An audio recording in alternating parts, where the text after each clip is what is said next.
আমরা এটা আয়োজন করেছি এই জন্য যে যাতে হচ্ছে আমরা আমাদের মন্ত্রণালয় থেকে গত এক বছরে আমাদের মন্ত্রণালয়ের 15টা অধিদপ্তর আছে, কিন্তু এর ভিতরে 10টার বেশি অধিদপ্তর জুলাই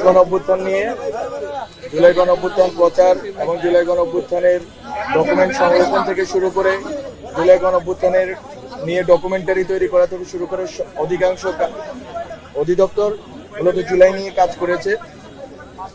বিশেষ করে বিটিভি বেতারে আপনারা দেখেছেন গত এক মাস ব্যাপী ডকুমেন্টারি প্রচারিত হচ্ছে, বেতারে কার্যক্রম চলতেছে।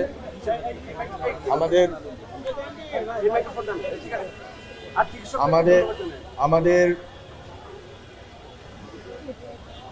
বিটিভি বেতার বিশেষ করে আমাদের পিআইডি অনেকগুলো কাজ করেছে, গবেষণামূলক পিআইবি কাজ করেছে। সাংবাদিক কল্যাণ ট্রাস্ট শহীদ এবং আহত সাংবাদিকদের পরিবারের সহযোগিতার চেষ্টা করেছে। সব মিলিয়ে তথ্য মন্ত্রণালয়ের অধিকাংশ অধিদপ্তর সংস্থা জুলাই গণঅভ্যুত্থান নিয়ে যে কাজ করেছে এবং এখানে উপস্থিত আমাদের যে কর্মকর্তারা আছেন, কর্মচারীরা আছেন, তারা সবাই এই উদ্যোগের সাথে গত এক বছর ধরে জড়িত ছিলেন।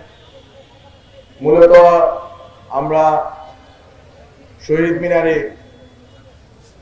যখন 16 জুলাই আমরা শেষবারের মতো শহীদ জুলাই এসেছিলাম, শহীদ মিনার থেকে আমরা দোয়েল চত্বর হয়ে চলে গিয়েছিলাম, আমরা রাজু ভাস্কর্যে যেতে পারি। 17 জুলাই আপনারা জানেন গায়েবানা জানাজা হামলা হয়েছিল এবং এরপর আমরা ক্যাম্পাসে আর প্রবেশ করতে পারিনি। ক্যাম্পাস থেকে আন্দোলন তখন ছড়িয়ে গিয়েছিল সারা বাংলাদেশে, বিশেষ করে ঢাকা শহরের প্রবেশ পথে 8টা পয়েন্ট অন্তত যেখানে তুমুল প্রতিরোধ গড়ে তোলা হয়েছিল এবং মানুষ দলমত নির্বিশেষে মানুষ অংশগ্রহণ করেছিল, প্রাণ দিয়েছিল। এরপর আবার যখন আমরা জুলাই গণঅভ্যুত্থানের শেষ পর্যায়ে যখন সকল পেশাজীবী সংগঠন বিশেষ করে শিক্ষক, সমাজকর্মী এবং সংস্কৃতি কর্মীরা রাজপথে নেমে কারফিউ ভাঙার চেষ্টা করেছে, বিভিন্ন প্রোগ্রাম নিয়েছে। বিশেষ করে আজকের দিনে একটা প্রোগ্রাম নিয়েছিলেন তারা। সেই প্রোগ্রামের কারণে আবার শহীদ মিনারে ফেরা, এর চেয়ে অনেক বিপুলভাবে শহীদ মিনারে আমাদের ফেরা হলো 3রা আগস্টে, যেদিন এক দফা ঘোষিত হয়েছিল আনুষ্ঠানিকভাবে। তো সব দিক বিবেচনায় এই শহীদ মিনার আমাদের জন্য প্রতিরোধের এবং আমাদের জন্য বিজয়ের একটা অনুষঙ্গ, এবং আমরা এখান থেকে শুরু করেছিলাম। এখানে এসে আমরা বিজয় উদযাপন করতে পেরেছিলাম।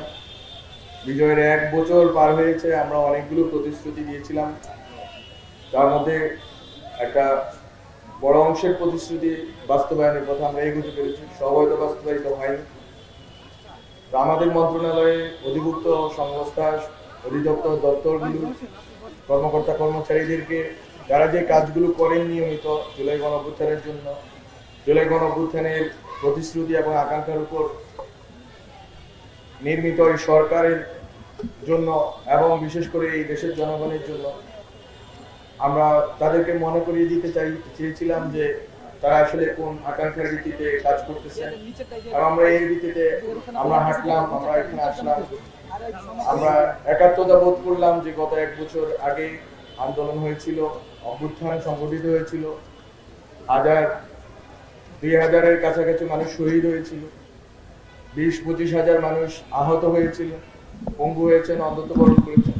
আমরা মূলত এই রিএনেক্টমেন্টটা চাচ্ছিলাম বারবার আমাদের কাজের মধ্য দিয়ে, আমাদের প্রোগ্রামের মধ্য দিয়ে, যে কিভাবে আমরা আমাদের শহীদদেরকে স্মরণ রাখতে পারি।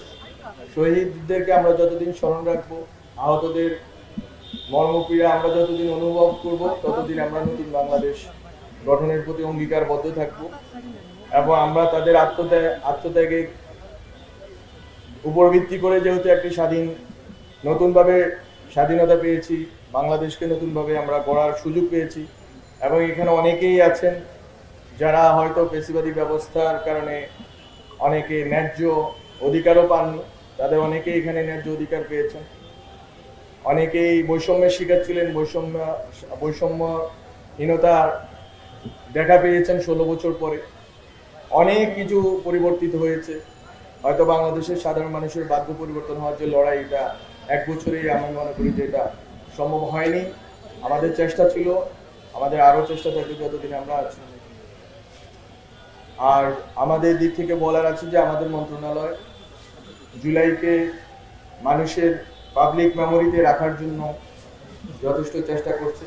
বিশেষ করে আমাদের ফিল্ম মার্কেট যে সংগঠন আছে সেখান থেকে আমরা একটা বড় প্রজেক্ট নিয়েছি, প্রকল্প নিয়েছি, যাতে জুলাই অভ্যুত্থানের দলিলাদি সংরক্ষণ করা যায়, ভিজুয়াল যে দলিলাদি আছে সেগুলো সংরক্ষণ করা যায়। বিআইপি অনেকগুলো গবেষণা ভিত্তিক কাজ করেছে, আমাদের ডিএপি থেকে অনেকগুলো গবেষণা ভিত্তিক কাজের প্রকল্প চলমান আছে এবং আরো প্রকল্প সামনে গৃহীত হবে। তো সব মিলিয়ে এই তথ্য ও সম্প্রচার মন্ত্রণালয় অভ্যুত্থানকে জনস্মৃতিতে ধরে রাখার জন্য সর্বোচ্চ চেষ্টা করবে এবং এই ক্ষেত্রে আমাদের কর্মকর্তা কর্মচারীরা যারা আজকে আমাদের এই র্যালিতে সামিল হয়েছেন, যারা গত 1 বছর আগে অভ্যুত্থানের স্পৃহা এবং আকাঙ্ক্ষাকে ধারণ করার অভিপ্রায় নিয়ে এসেছেন, তাদের সবাইকে আমরা আগামী দিনগুলোতে আমাদের জুলাই গণঅভ্যুত্থানকে কেন্দ্র করে নতুন বাংলাদেশ গড়ে তোলার সকল উদ্যোগে পাবো আশা রাখি। এবং সবাইকে ধন্যবাদ এখানে আসার জন্য।